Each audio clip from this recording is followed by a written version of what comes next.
Hey guys. Okay, do you have a bubbling jar of flour and water sitting on your kitchen counter? Because I do. Today, I am confessing my full-on obsession with sourdough starters. And before you skip this one, like if that's not your thing, okay, trust me, this message is not just about bread.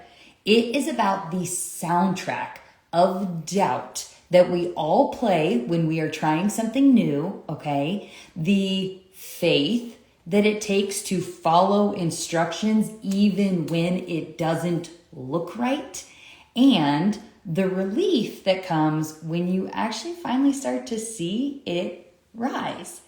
So, like I said, I have a confession and I saw this message, and so clearly I wanted to bring it to you via this stage, via this platform, because if you're building something meaningful in your life and you have ever wondered, what if I mess up? Or what if this doesn't work?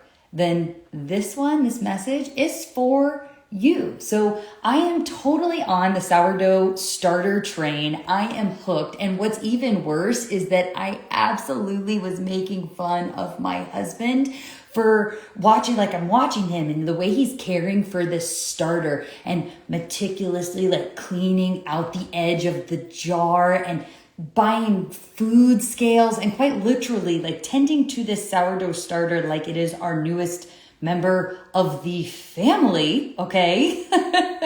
If you're not familiar with the sourdough starter, basically what it is it's this mixture of flour and water that has been left to ferment. Isn't that an interesting word? Mm-hmm. So it collects like the wild yeast and bacteria from the air, and the flour itself would then actually helps dough rise more naturally. So you don't have to use store-bought yeast, because apparently we were all out there buying store-bought yeast. What? No, we weren't. Another way to put it is basically it's active yeast, and how you care for it is you use some of it to bake, and then you use the remainder of it just to make more of itself. Yay. With the sourdough starter, you can make anything that you would normally make with yeast. So you're baking breads, we're making breakfast pastries, tortillas, pancakes, I mean, anything, you name it, and you just use the sourdough starter instead. Now, why are folks taking some of their own sourdough starters and like passing them around like the latest side street drug or something? Which I actually did see an Instagram video over the last week. It's hilarious. These two guys, they're on the street corner and they're doing this spoof of how they're changing like their sourdough handoffs. Folks cannot get enough of making their own bread these days. And it's quite the little social homemaker phenomenon, if you ask me. And I am here for all of it. Okay. Anyway, why would you want to put yourself through the hassle of getting another family pet in the form of sourdough starters, all for just a little loaf of bread? Honestly, I don't know if I'm the person to advise on this. Okay, this is just my observation here. But the craze seems to be tied to fulfilling a number of needs or interests, I guess, for folks. Things like DIY and this self-sufficiency. This like people seem to love the idea of baking with wild yeast. I think it feels maybe primal. It feels creative. It's kind of magical. Okay, you're creating and you're like cultivating this living thing that then helps you bake and provide for your family. All right. Another factor is people talk about the flavor all the time. They say that there's a big difference in the flavor. I personally think that it just depends what you're making and how it's prepared. But overall, sourdough has more like a tangy, complex flavor that you definitely cannot get from store-bought white bread. And my understanding is that flavor comes out in the fermentation process, which develops over hours or even days. Okay, I'm telling you, this thing is high maintenance. I know the texture is a whole thing too. Like sourdough, it tends to be a little bit more chewy of a crust. And yeah, I do have to say I'm kind of obsessed with like the big open airy pockets in the bread. But we've gotten sidetracked here, okay? Because I know, some folks mention like health benefits too. It's easier to digest. I don't know. There's less sugar, the whole thing, okay? In our household, we have just been having fun with it. It's just an opportunity to play. So we've been getting creative, and it's been cooking experimentation just on a whole new level. And the creativity that it has opened up, it's just this whole new world of baking for us. So it's really been fun. The kids, they're all about it too. Now, the fun part, okay? That being said, I did have a recent, experience with the sourdough, and I wanted to share it here, not to encourage you to like go get a sourdough pet of your own. Like, seriously, ain't nobody got time for this thing. It's ridiculous. Like, we've had to name our dang sourdough because she requires so much maintenance. Besides the point. The point here was about something that I realized after following a recipe that took me a diligent 15 hours. Yeah, that's not a misspeak, okay? You heard me. 15 hours. Never have I ever spent 15 hours making anything. And I was so shocked, and I also felt definitely tricked into even starting this recipe, but I did. So there I was with my little heart set on making this scrumptious looking blueberry lemon focaccia pastry using the sourdough starter. It was gonna have this lemon drizzle over the top and everything. I wanted to do this, and I wanted to surprise my family with this special treat too. So there was a deep driver there, right? It wasn't just for me. It was for my household, and I think especially as mothers, as wives, like that's something that's innately in us. So I jump right into this recipe. I am weighing out the starter, the oil, the flour, like all the things. And as the dough is mixing in the mixer, I start to, and I will tell you, it was almost immediately, I start to doubt myself. Like, okay, it looks watery. And in my mind, I'm already convinced that I have done something wrong, or I misread something, or you know what, at this point, maybe I should just take matters into my own hands, maybe toss a little bit of flour in there. In that moment, though, I did choose to stick to the recipe, and I think that's a key piece there. So I mix it. I let it sit for 30 minutes. Then you have to do some funky, like special fold that apparently you have to do with sourdough. Then, I kid you not, I keep reading. And I see that this recipe says that you have to keep repeating that process several more times. Like, let it sit for 30 minutes, special funky fold, repeat. And I'm talking what probably ended up being like a 4-hour process just to even get this thing to a spot where like I could let it sit overnight, because I was too dang exhausted and it was way too late to be putzing around over some pastry, okay? Again, ain't nobody got time for this. The soundtrack in my head over those 4 hours included things like, gosh, I just don't want to mess this up and have wasted all this time. Or, I hope this is right. I have never done this before, so shooting in the dark here. I should have probably done more of this or less of that. This doesn't look how I thought it would. What if this doesn't work? Fast forward to the next morning. It is way early, and I have gotten up to see if this dough has filled the pan just like the recipe said it would. And you know what? It sure did.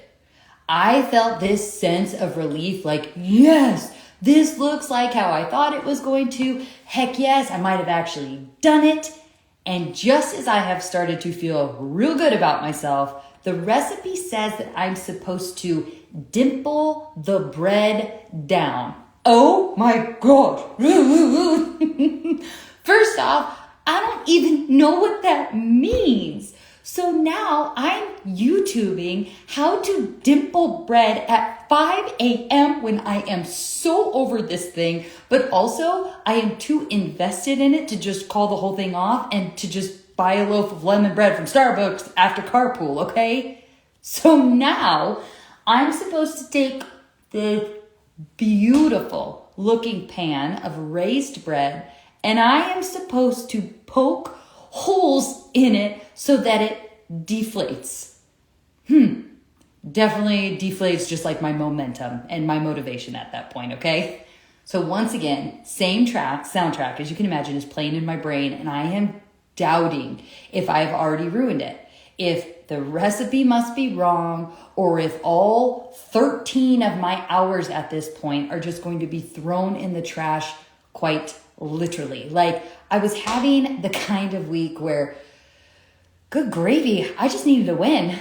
Like, I needed a win for myself. I needed it to feel validated. Like, I needed this to bring joy to my kids' faces. I just so desperately wanted this small act of making something that they had requested turn into reality for them.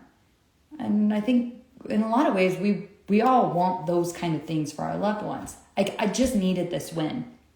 And as the dough is rising for the final time, thank you, baby Jesus, the oven is getting preheated. I find myself in just the middle of my normal morning routine. I'm sitting there, I'm sipping coffee, I'm reflecting in my journal about this dang bread.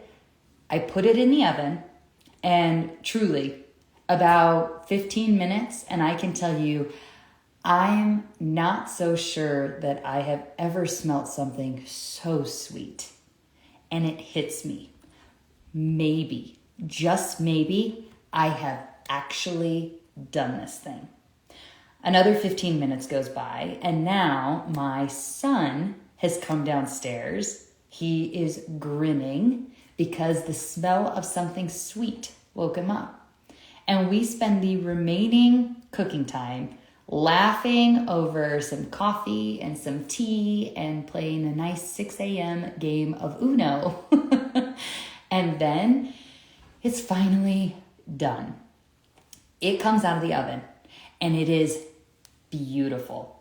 Lemon glaze is dripping off the sides, and with just joy, this sense of relief consumes my entire body. It is finished. I share this story with you because as I reflected back on this process, I recognized just how much of that soundtrack I played sounds a lot like the soundtrack I often play in my life as I constantly strive to build and live a life full of meaning. I'm constantly asking myself, gosh, I just don't want to mess this up. And I don't want to waste all this time. And I hope this is right. Gosh, I've never done this before. It's like a shot in the dark. Ugh, I probably should have done more of this or less of that. This isn't how I thought it would look. What if this doesn't work?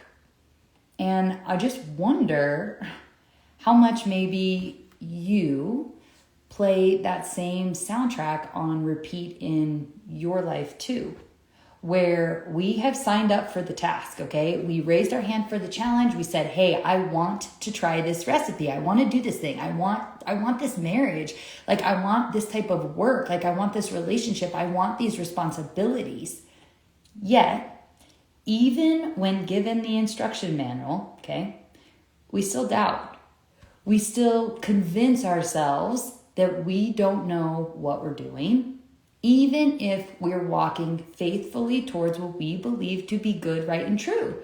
We still consider taking things into our own hands instead of leaning into faith that we have, in fact, collected the right ingredients, that we actually really do have the right skills required.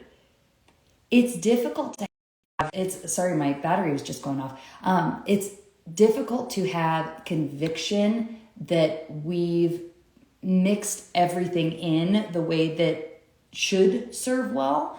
And even that when things don't maybe look how we thought they were, quote unquote, like supposed to, that we should still stick with it instead of tossing it all away. What I know to be true is that walking in this journey of trying something new, blessed far, far, far beyond just being able to have a good homemade breakfast.